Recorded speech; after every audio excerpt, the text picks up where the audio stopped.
Hola, ¿cómo están? Soy Juan Manuel Baldovino, soy profesor adjunto en la Cátedra de Anatomía B. En esta oportunidad lo que vamos a hablar es de la columna vertebral, vamos a hablar del desarrollo, las generalidades, cuáles son las curvaturas que tiene el concepto de lo que es el esqueleto axial. El primer concepto que tenemos que tener claro es que es el raquis, y el raquis lo definimos como la columna vertebral definitiva, y está dado por una sucesión de elementos óseos que van a ser las vértebras, y una serie de discos cartilaginosos de cartílago que las separan unas de otras.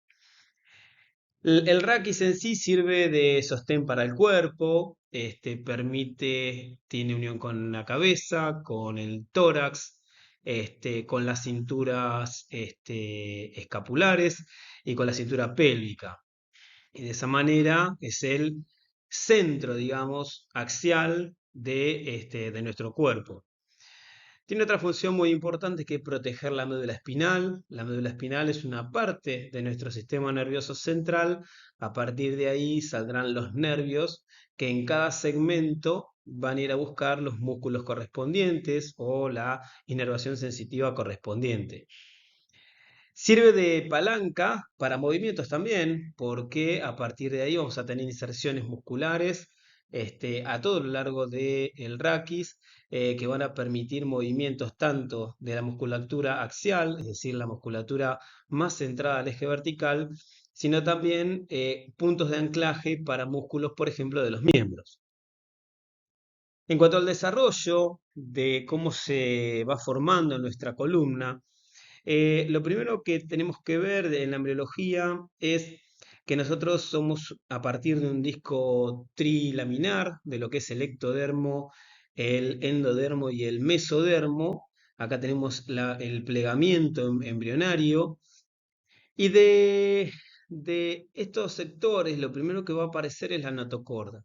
La notocorda va a ser la guía que va a estar inmediatamente por debajo de lo que es el ectodermo, de lo que es el nacimiento, de lo que es la placa neural. Esta guía cefalocaudal va a ir de adelante hacia atrás. A partir de ahí se va a desarrollar el eje de lo que es la columna vertebral. Tiempo después empieza a aparecer, derivando de lo que es el mesodermo, que es este sector, unas, unas situaciones voluminosas que van a ser los somitas primitivos. Esos somitas van a dar después origen a dos elementos importantes de lo que es la constitución final, no solamente de la columna vertebral, sino de todos los elementos que la rodean, como ser los músculos y inclusive parte de los nervios. Em, Pasado ya un tiempo, entonces, vamos a tener esta constitución con la notocorda en el centro, que forma la guía, digamos, para el desarrollo de la columna. Comienza entonces, a partir del desarrollo de la notocorda, se separan, aparece el mesodermo, que es lo que vemos en azul, y el mesodermo se divide en tres áreas, básicamente, lo que es la región paraaxial, es decir, bien centrado a la línea media, lo que es la región lateral y lo que es la parte intermedia. El mesodermo intermedio va a dar origen a lo que es el sistema urogenital. El mesodermo lateral contribuye a otros sistemas orgánicos, por ejemplo, los sistemas cardíacos y pulmonar, va a dar origen a las arterias inclusive. Y el mesodermo paraaxial, que es el que está más centrado a la línea media, más pegadito a la notocorda, se va a desarrollar en 42 pares de somitas, 42 pares de somitas, que lo van a hacer en dirección cráneo-caudal, y cada somita luego se diferencia en dos porciones, lo que va a ser el dermomiotomo y lo que es el esclerotomo. Del dermomiotomo van a ser el músculo, que va a ser el músculo paraxial, los músculos que van a unir y a ejercer su función a nivel del raquis, y la dermis, de lo que es la piel. La piel tiene una epidermis, tiene una región de la dermis. La dermis depende entonces del mesodermo, en este caso del esclerotomo, perdón, del dermomiotomo. y lo que es la piel, la capa más superficial, es del ectodermo. Y el esclerotomo se convierte entonces en el esqueleto de la columna vertebral, es decir, en las vértebras en sí. Eso es un poco para entender el desarrollo. Yo les aconsejo que tomen el libro de embriología para entender esto un poco más en perfección. Así es entonces como se vería el embrión con sus 42 pares de somitas. Las partes más anteriores o más cercanas a la legión craneal va, va a tener también desarrollo de estos elementos, pero va a formar parte de los arcos branquiales que serán seguramente desarrollados en otra clase. Así entonces quedan estos 42 pares de somitas. Los somitas, como les decía, van a dar origen a lo que es el dermatomo, el miotomo y el esclerotomo. De cada uno de ellos van a salir cuestiones diferentes, del dermatomo la dermis, del miotomo el músculo y del esclerotomo la parte ósea de la columna vertebral. Luego del mesodermo intermedio, como les decía, vamos a encontrar parte de lo que es el aparato urogenital y de otras porciones del mesodermo van a aparecer las arterias y el músculo cardíaco. Bueno, la función estática o de sostén es muy importante, sobre todo por los cambios adaptativos que hemos tenido en la bipedestación. Nosotros, como mamíferos, tenemos la posibilidad, a diferencia de otros animales, de poder bipedestar. Y eso generó un cambio adaptativo muy importante, que con el desarrollo todavía nos estamos adaptando, a eso de liberar los miembros superiores, erguirnos y pararnos en dos pies, en las dos piernas. ¿Por qué? En los dos miembros inferiores. Porque todo el peso que antes estaba disperso en 4 miembros, ahora lo vamos a hacer sobre 2 miembros, sobre los 2 miembros inferiores, y de esa manera la columna, por sobre todo la parte más baja de la columna, la porción lumbosacra, tengan en cuenta que el sacro termina articulando con el hueso coxal y el hueso coxal con los fémures, el peso que recibe es muy importante. Por eso hoy, con toda esta evolución que ha pasado y sobre todo con la capacidad que hoy tenemos el ser humano de la longevidad, de vivir muchos años, empezamos a encontrar patología muy importante de la columna vertebral. Las vértebras son entonces más voluminosas cuando más caudales van siendo, es decir, las vértebras cervicales van a ser más chicas que las vértebras más caudales, que las lumbosacras. Las vértebras, como le dije, van a estar unidas por estos discos y por apófisis articulares entre sí, y así quedaría entonces el raquis, lo que sería el raquis, que es la parte ósea y cartilaginosa. Acá lo vemos de frente, con una porción cervical formada por 7 vértebras, una porción dorsal formada por 12 vértebras que van de T1 a T12 o D12, pueden nombrarlas como quieran, una porción lumbar con 5 vértebras de L1 a L5 y después terminando en esta unión que se llama promontorio con el hueso sacro, que en sí el sacro son unas 5 o 6 vértebras unidas entre sí, pero es como si fuesen fusionadas, y terminan lo que es el coxis. Si lo vemos en un lateral, vamos a encontrar que tiene curvaturas. Y estas curvaturas tenemos a nivel cervical, entre C1 y C7, vamos a encontrar una lordosis. Vamos a llamar lordosis cuando tiene su convexidad hacia adelante. Esto es anterior, esto es posterior, por lo tanto es una lordosis cervical. Luego se va a continuar con una cifosis dorsal. Cifosis entonces es cuando tiene una concavidad hacia adelante. Luego continúa con una lordosis lumbar y finaliza con una cifosis sacrocoxigia.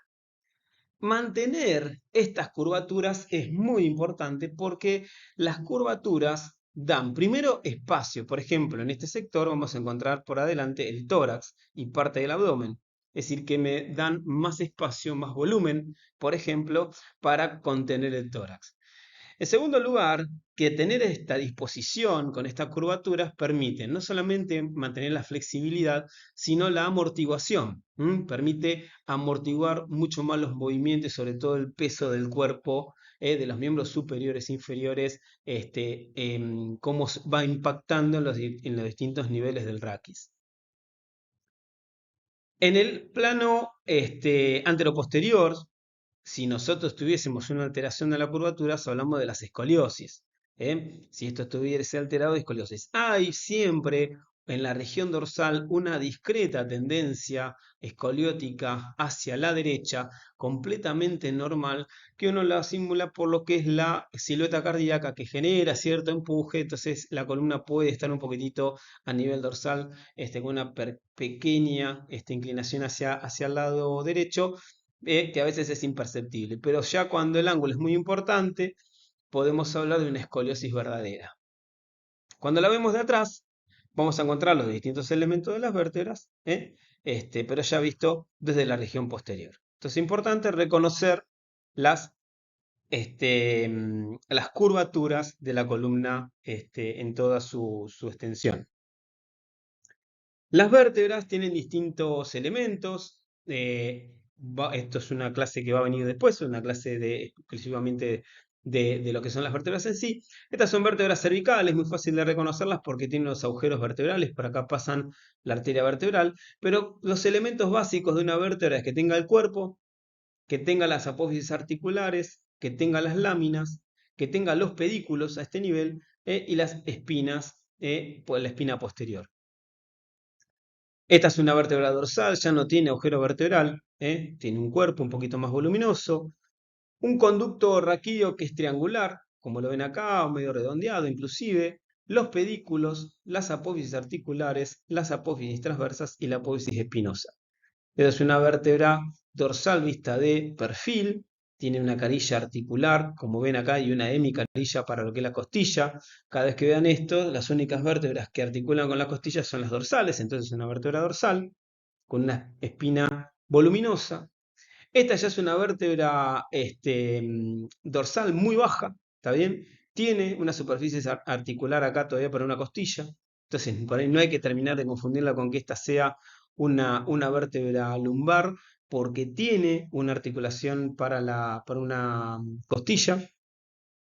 Esta es una vértebra lumbar, con un cuerpo voluminoso, un conducto raquídeo bien triangular, las apófisis, los pedículos bien marcados, las apófisis articulares superiores, allá hacia abajo se ven las inferiores, la lámina que une entonces la apófisis articular con la apófisis espinosa y la apófisis lateral.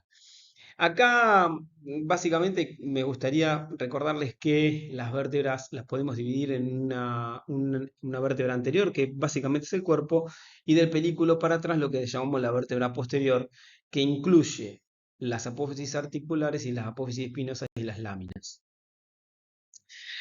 Hay vértebras especiales, como estas que encontramos acá, lo que son el atlas y el axis. El atlas y el axis, este es el atlas, este es el axis, son vértebras muy particulares, muy especiales, muy desarrolladas, que se encuentran, son la primera y segunda vértebra cervical, con algunas características muy específicas que serán nombradas en otra clase. Así entonces encontramos, estas son vértebras cervicales, recuerden, porque tienen los agujeros vertebrales, y esta es una vértebra lumbar. Entonces los elementos comunes que vamos a encontrar en una vértebra, sabemos que es un hueso corto, impar y simétrico, tiene el cuerpo vertebral, un arco vertebral, un agujero vertebral, tienen apófisis espinosas, tienen pedículos, tienen láminas, tienen apófisis articulares superiores e inferiores, y las apófisis transversas, que es el carácter fundamental para distinguir las vértebras de las distintas regiones. Acá entonces una vértebra dorsal, una vértebra lumbar, las vértebras especiales que les había comentado antes, y acá nos encontramos con el sacro. El sacro, les decía, era la unión de distintas vértebras hasta terminar en el coxis.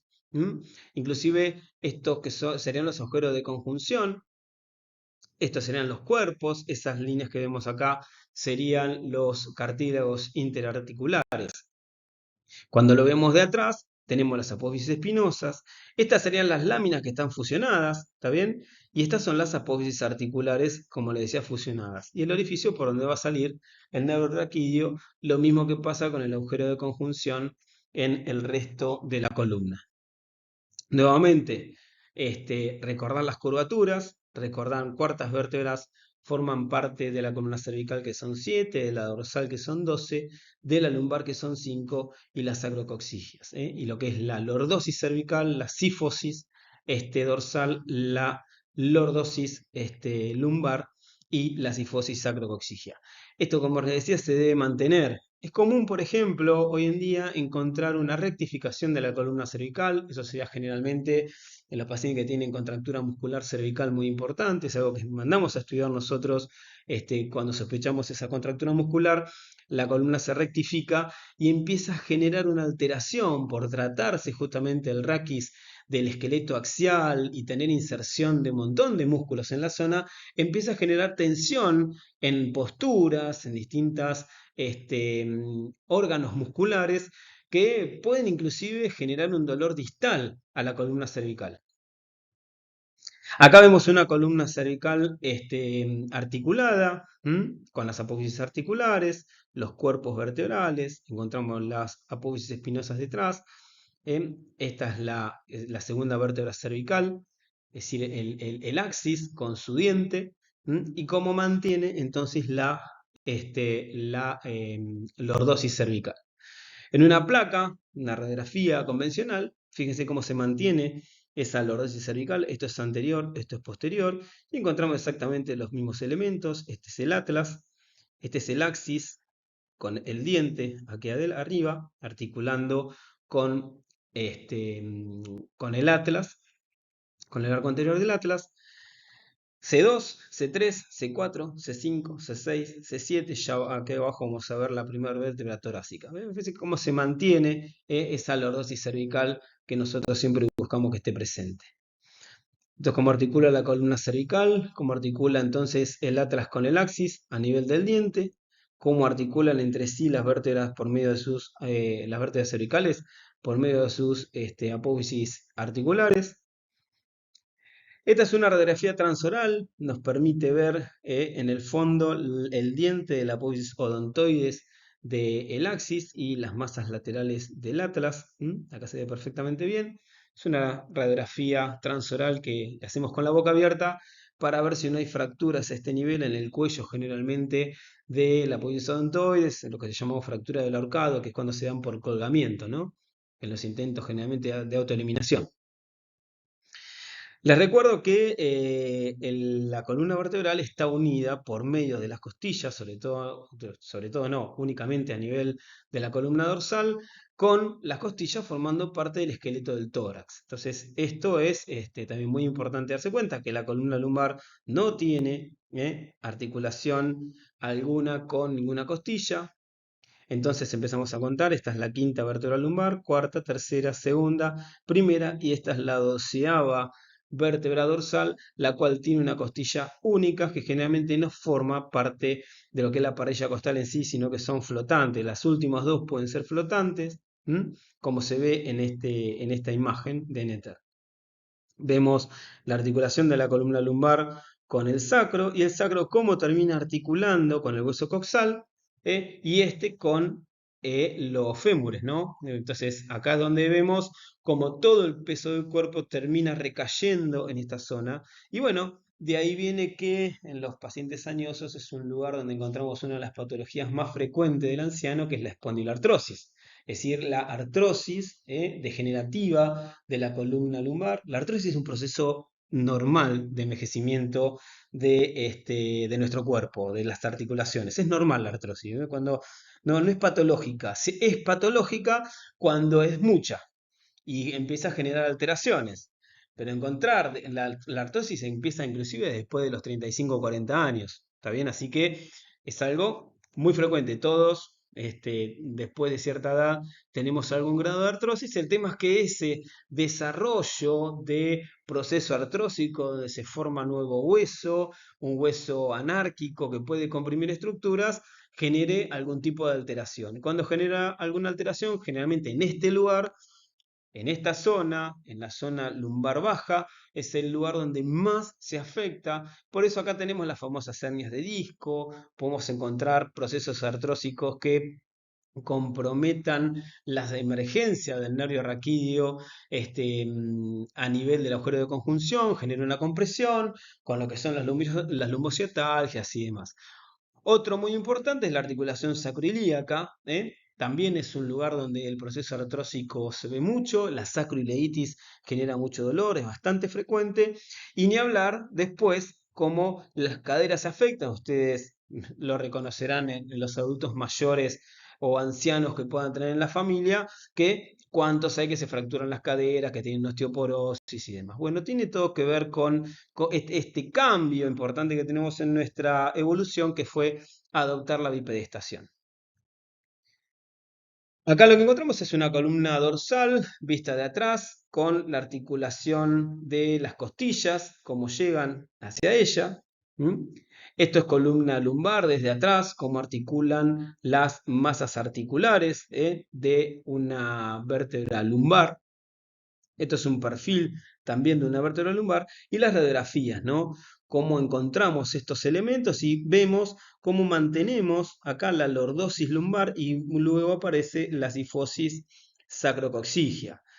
Importante acá reconocer la altura, por ejemplo, entre vértebra y vértebra, que se respete este espacio que es donde está el disco intervertebral que no se ve en radiografía. Entonces, al no verse en radiografía, es radiolúcido, digamos, nos hace ver que está bien. Si acá viéramos o no tenemos espacio o el espacio estuviese blanco, diríamos que hay una transformación de ese disco por proceso artrósico y bueno, nos estaría marcando un principio de patología.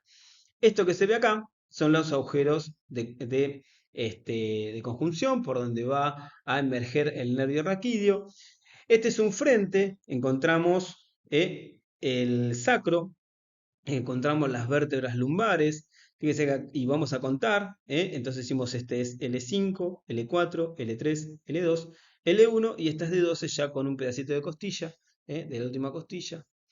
Y encontramos en el centro, estas naricitas que vemos acá son las apófisis espinosas. Y los ojitos son los pedículos. ¿Está bien? Los ojitos son los pedículos. Lo que une las apófisis espinosas a los pedículos, acá, eso es la lámina. Detalles de anatomía radiológica que seguramente después se va a desarrollar bien en las actividades prácticas, pero que es importante tener en cuenta. Acá esta fisura que vemos acá no es nada más que la articulación que entre el sacro y el hueso coxal. Y esto es lo que, si no la vemos bien así como se ve acá, puede ser el inicio de una sacroileitis y nos vamos a dar cuenta por el dolor que tiene el paciente. Es una tomografía en un corte axial, esto es anterior, esto es posterior, y esto es a nivel dorsal. Y vemos que el cuerpo de la vértebra está alterado, está invadiendo parte del canal medular, así que probablemente tenga alguna patología que esté generando un daño en este lugar, con una fractura. Acá vemos más de lo mismo. Acá podemos verlo bien, está señalado que es la 11ª vértebra dorsal, como podemos observar. Acá tenemos una fractura aplastada, está como aplastada, esto generalmente, si nosotros fíjese, esto es a nivel lumbar, ¿está bien? Esta es L1, ¿sí? Entonces, L1, D12, L1 es un lugar donde se mueve mucho la columna. Cuando nosotros hacemos flexión de la columna hacia adelante, el lugar donde de máximo movimiento es en ese punto, y lo llamamos charnela.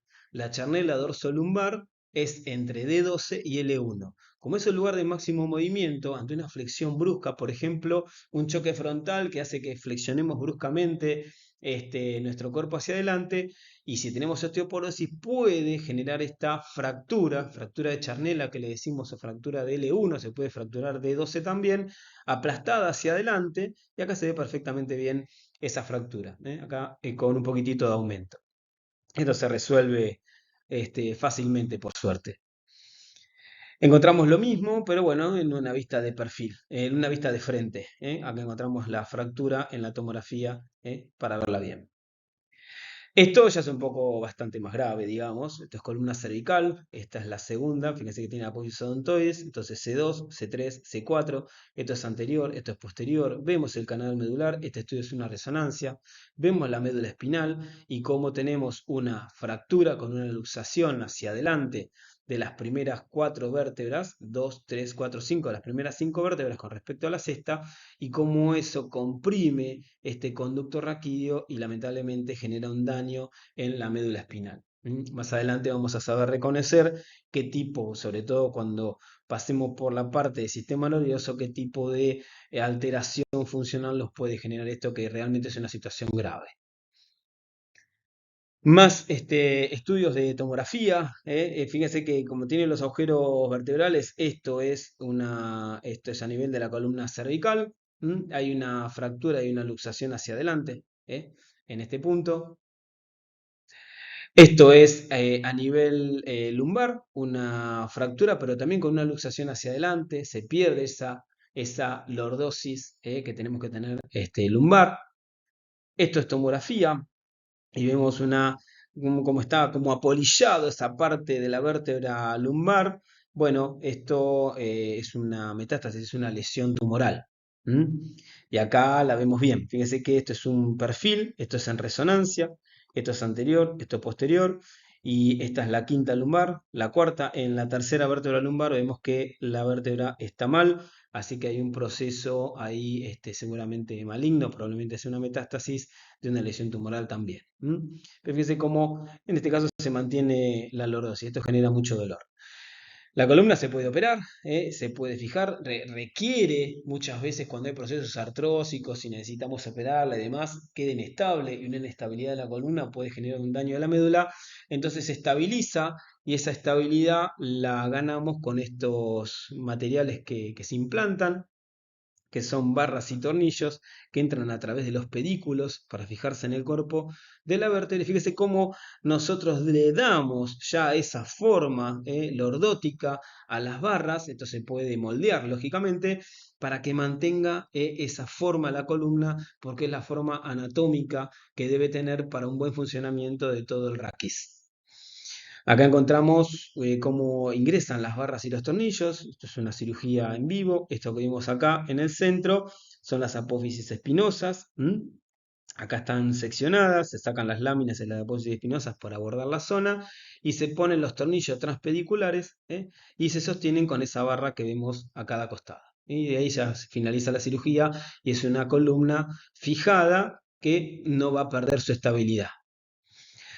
Acá en este caso es un tumor en el canal medular. Esto es anterior, esto es posterior, esto es a nivel dorsal. Y acá encontramos un tumor en el espacio raquídeo, en el conducto raquídeo, que está comprimiendo la médula. Se ingresa por detrás, este es el plano de piel. ¿m? Acá ya se sacan las apófisis espinosas, se sacan las láminas, se abre la dura madre, se encuentra la médula abajo y este es el tumor que se va a resecar. ¿Qué pasa? No es necesario ya a este nivel, a nivel dorsal, estabilizar mucho la columna porque la columna dorsal es muy estable. ¿Y por qué es muy estable? Porque está unida al tórax. Al tener articulación con el tórax por medio de las costillas, es muy estable. Ahora, la columna cervical y la columna lumbar, si están dañadas, si se pierden alguno de sus anclajes, que son los ligamentos, como vamos a ver más adelante, puede generar una inestabilidad. En este caso, un proceso artrósico, ¿está bien? Esto es artrosis de columna lumbar con una alteración en el disco, con un marcado incremento de las apófisis articulares, que se ven en negro. Acá es resonancia, por eso se ve negro el proceso de calcio, y que se está estrechando el canal vertebral, y esto genera, lógicamente, alteración a nivel neurológico, y esto seguramente hay que liberarlo e intervenirlo. Básicamente lo que se hizo acá, se abrió el espacio, y después se fija nuevamente para darle estabilidad a la columna. Fíjense que si nosotros cortamos todos los ligamentos que unen una vértebra con la otra, evidentemente queda inestable. Y así queda fijado en radiografía, fijado la columna lumbar. Lo mismo puede pasar a nivel cervical. Acá inclusive le pusimos un disco protésico a nivel cervical. También se fijó en la columna dorsal por distintas patologías. Dos discos protésicos a nivel cervical. Fíjese cómo la alteración que tenía, cómo se perdió acá esa lordosis fisiológica, tiene una cifosis. Pero cuando hacemos una cifosis, la cifosis marca una convexidad hacia lo que es el canal medular, entonces lo achica, lo estrecha. Al estrecharlo genera compromiso de la médula espinal y hay que devolverle entonces la posición original, que sea lordótica. Entonces hay que operar, se interviene. Y con estos discos se logra volver a su posición anatómica natural. Acá lo que vemos es una radiografía de perfil. Esto que está acá, no, esto es un frente. Sí, sí, créanme, este es un frente. Este es el perfil, este es el frente. Fíjese que tiene casi un tórax colapsado. Esto es una escoliosis severa de una chica joven. Fíjese cómo tiene toda la columna escoliótica. Esto genera problemas. ¿Qué problemas genera? Y este tórax está comprimido. Por lo tanto, el hemictórax derecho, ese pulmón, no puede ventilar bien y tiene agrandado el hemictórax izquierdo. Entonces, esto genera un trastorno, más allá del trastorno postural o del trastorno, si quieren, estético, genera dolor muscular, dificultad ventilatoria. Es decir, esto hay que resolverlo. Se hace por dos vías, esto es por adelante, se abre el tórax, acá se ve el pulmón, por ejemplo. Se llega a las vértebras, se sacan los discos, se trata de liberar toda la vértebra, claro que inestable, así que después hay que fijarla. Acá tienen todas las vértebras con los discos que los reemplazamos por hueso porque queremos que después osifique. Y vemos cómo después vamos de atrás y fijamos toda la columna, le damos la forma que nosotros queremos, por medio de los mismos elementos que habíamos visto antes, los tornillos que entran a través de los pedículos y las barras, le damos la forma que nosotros necesitamos, ¿no? Para mantener la curvatura necesaria de esa cifosis dorsal que necesitamos y sacarle el proceso escoliótico que tenía, retirar la escoliosis. Así es como entran estos tornillos transpediculares, como ingresan hasta la vértebra. Esto es un trabajo que presentamos hace unos cuantos años acerca del diámetro de los tornillos y el diámetro de los pedículos para saber qué tamaños había que utilizar. Y fíjese cómo queda, ¿no? Después. Y si, bueno, ¿qué pasó acá? Primero que la chica crece, porque al estirar la columna y creció 10 centímetros, por ejemplo. Pero aparte, deja de comprimir ese tórax. Ahora puede ventilar perfectamente bien. Y esto es muy importante para la paciente. Y más allá del problema estético, de que, bueno, de que tenía una estatura menor y demás, esto es muy importante para la ventilación. Y uno puede decir, bueno, ¿por qué está fija la columna? ¿No se mueve? Es que la columna no se mueve a nivel dorsal. El nivel dorsal tiene muy poca movilidad. Ya les expliqué que la mayor movilidad de la columna, en lo que es la flexión y la extensión, se da a nivel de las charnelas. Es decir, en la unión entre la columna cervical y la dorsal, entre, digamos, C7 y T1, y sobre todo a nivel bajo entre la columna dorsal y la columna lumbar, es decir, entre D12 y L1. Así que va a poder hacer ese movimiento perfectamente bien. Se pierde muy poquita movilidad. Sí, no puede agacharse, sí, puede agacharse perfectamente bien, porque el gesto de agacharse no es tan dependiente de la columna, sino más de las caderas. Nosotros nos movemos a nivel de la cadera. Así que, bueno, espero haberles sido de utilidad para que entiendan un poco lo que es a qué llamamos raquis, cuál es la funcionalidad que tiene nuestra columna como aparato. Después se va a ver más detalles acerca de las vértebras en sí, cómo articulan y demás. Y les dejo la bibliografía. Les mando un saludo.